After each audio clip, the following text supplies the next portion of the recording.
Animaniacs has done some really great parodies like when they spoofed Mighty Morphin Power Rangers, but this is a serious contender for the worst episode ever. As much as I enjoy 60s cartoons, they are not perfect, and there are a dozen ways to poke fun at these shows that I would approve of. They could have gotten away with smacking Foggy Bear around if it was revealed that they were allied with a Ranger Smith-type character, as he has sometimes gotten the better of Yogi, so that would have been true to the source material. They could have had Thunderdog fighting Simon San Simeon while the Warner siblings face a parody of Cad Lackey who is just as boring as he is, with Yakko saying something like, "This character is flatter than the backgrounds," and trying to bring out his personality by asking him questions. Cat person or dog person? I know it's tough deciding. Uhuru, Where Are You, to be fair, does have Frank Welker voicing the counterpart to his character Fred. Zink!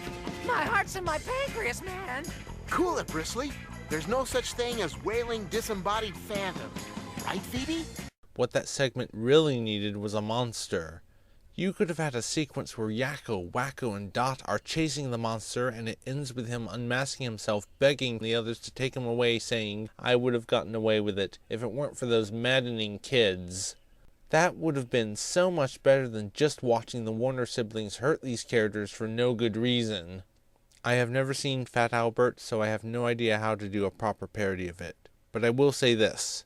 I may not be nearly as big a fan of Filmation as I am of Hanna-Barbera, but both companies deserve respect for helping establish animation on television.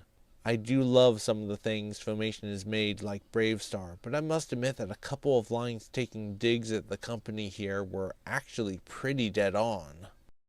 We prefer to preach pro-social values till they spew out everyone's ears and all over the ground. That message. Some people never learn. But Professor Irwin certainly learned something today. He was so worried about looking good in front of others, he presented a car to the public that he knew was dangerous. Get him, guys! Can't, Horse. We're limited to 3 new scenes of animation per show, and we use them to get here.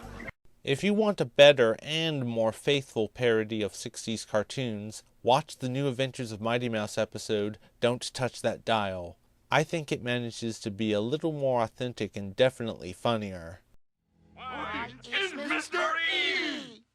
Well, I pity the fool who sits on my really big shoe. If you want the best Filmation parody ever, check out the Wander Over Yonder episode, The Cartoon. The show itself gets a huge recommendation from me as it's my favorite Disney animated series ever, and this is just one of many highlights. It must have been a very cold day in a very warm place when Disney managed to do a parody of retro cartoons that is more accurate and funnier than any Warner Brothers television animation has done. It even manages to be more affectionate without compromising its hilarity. Animation is so hard! People who do this for a living deserve more credit and respect!